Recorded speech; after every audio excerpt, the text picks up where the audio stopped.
ये आदिवासी एकता परिषद का 28वां हमारे सांस्कृतिक सामाजिक अधिवेशन है जो झाबुआ में है। ये भारत देश के कई प्रांतों में जगह जगह होता रहता है, वर्ष में एक बार होता है। पिछले टाइम महाराष्ट्र के पालघर में हुआ था। ये सम्मेलन में हमारे समाज के बुद्धिजीवी, सामाजिक, आर्थिक, राजनीतिक विषय में विशेष जानकारी रखने वाले समाज के लोग एकत्रित होते हैं और वर्तमान समय में हमारे विकास की क्या बुनियाद होना चाहिए उस पर परिचर्चा होती है, जो समाज के लिए बहुत आवश्यक है। इस बार यहाँ सम्मेलन में आपने क्या नया कुछ सीखा और क्या समाज को नई दिशा देने? प्रतिदिन हम कुछ न कुछ नया सीखते हैं।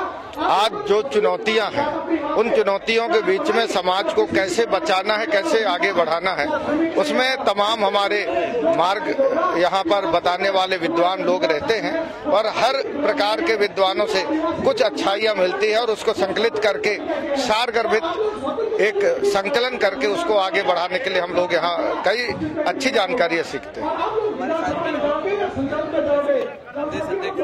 आज आदिवासियों की संस्कृति मनाई जा रही है, लेकिन आप क्या संदेश देने वाले?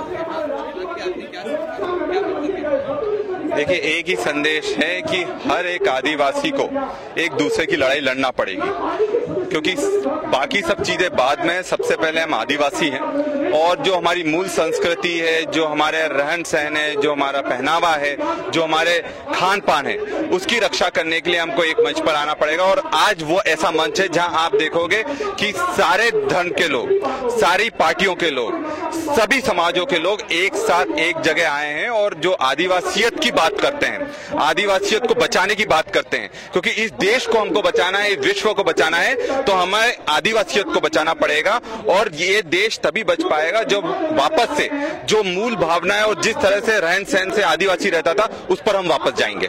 यहाँ के हम आयोजनों से पूछे हैं कि आपने इस तरह का आयोजन किया है, तो लोग कर रहे हैं और बड़ी संख्या में लोग, लेकिन आने वाले समय में समाज को संदेश दे रहे हैं। देखिए, उसमें हमारा उद्देश्य था कि हमारे जो आदिवासी समाज के लिए, आदिवासी बचाने के लिए जिसको हम लोग प्रयास कर रहे हैं, इसमें सभी हमारे बुद्धिजीवी वर्ग, राजनेता, कर्मचारी, अधिकारी से लेकर तमाम जो समाज के लोग जुड़े हुए हैं। और हमारा उद्देश्य भी है कि आने वाले समय में हमारी जो संस्कृति, स्वाभिमान और अस्तित्व को हम लोग बचा कर रखें। इन्हीं उम्मीद के साथ में इस कार्यक्रम का आयोजन किया है। और जल, जंगल, जमीन, जहां पर हमारे जो आदिवासी भाई जिन्होंने उनकी जो मूल संस्कृति में बचा के रखा था, वो आज पूरे देश में जंगल की बात करें, जल की बात करें, प्रकृति की बात करें, कहीं न कहीं उसमें बिखराव आया है। उसका परिणाम भी देख रहे हैं आप लोग सभी। तो हम चाह रहे हैं कि हमारे जो आदिवासी बचाएंगे तो निश्चित तौर पे हमारे जो देश बचेगा और हमारे जो नई पीढ़ियां, आने वाली पीढ़ियां हैं, वो सुरक्षित रहेगी। इन्हीं उम्मीद के साथ में ये कार्यक्रम का हमने आयोजन किया है और हमारे इस कार्यक्रम में सभी लोग यहाँ पहुंचे हैं, इसलिए हम लोग उनका भी तहे दिल से शुक्रगुजार हैं।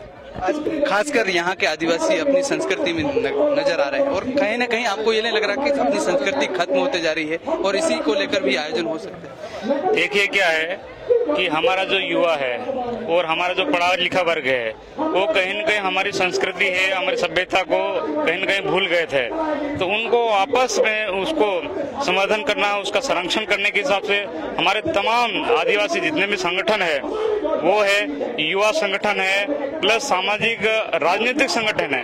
दूसरा अच्छी बात है कि यहाँ तमाम पार्टी के लोग आए हैं और उन्होंने उद्बोधन रखा है और समाज में ये संदेश एकता का दिया उन लोगों ने।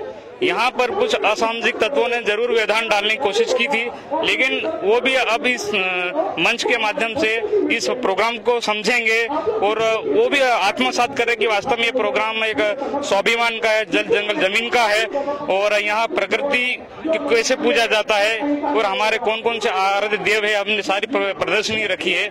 और ये जो प्रोग्राम था पूर्णतः सामाजिक था और एकता का, सांस्कृतिक का, किस बरकरार रखे, वो संदेश इस मंच के माध्यम से गया है। इस आयोजन को लेकर बीजेपी ने आरोप भी लगाया था कि आप राजनीतिकरण कर रहे हैं, क्या लगते हैं? नहीं, उसमें कुछ लोगों ने किया है कि वैसे बीजेपी के सारे जनप्रतिनिधि हमारे साथ में है, कांग्रेस पार्टी के साथ में है, और राजस्थान से और गुजरात की बीटीपी वाले विधायक महोदय सब साथ में है। ऐसा कुछ नहीं है, और हमने सभी ने कंधे से कंधे मिला के इस आयोजन को सफल बनाया है। हम सभी को तहे दिल से पूरे समाज की तरफ से हम थैंक्स देना चाहते हैं, जय जोहार बोलना चाहते हैं, आपकी जय बोलते हैं। धन्यवाद। तो ये थे आदिवासी महासम्मेलन में इस आयोजन को लेकर अलग अलग राज्यों से आए हुए हैं तमाम राजनीतिक दल या आदिवासी संगठन से जुड़े हुए पदाधिकारी। इस महासम्मेलन में पहुंचकर उन्होंने अपनी बखूबी सारे एकता मंच के माध्यम से उन्होंने सब यहाँ पर अपने आदिवासी समाज को कैसे बेहतर बना सके, इन उद्देश्यों से ये आयोजन होता है। और ये साल भर में, यानी कि हर साल इस तरह का आयोजन होता है, और ये 28वां आदिवासी एकता सांस्कृतिक महासम्मेलन का आयोजन हुआ है। और इसी को लेकर इस तरह की ये जनप्रतिनिधि हैं, वो अलग अलग राजनीति के तौर पर भी, लेकिन है वो आदिवासी है, इसीलिए इस सिलसिले में यहाँ पर पहुंचे और समाज की बात करके उन्होंने अपना पक्ष रखा। क्या है, इस तरह की खबरों को आप हमारे चैनल को देखने के लिए हमारे SMS न्यूज को सब्सक्राइब कीजिए, और हम कमेंट बॉक्स में आप जरूर अपनी राय दीजिए। इस तरह की खबरों को देखने के लिए हमारे साथ बने रहिए। नमस्कार।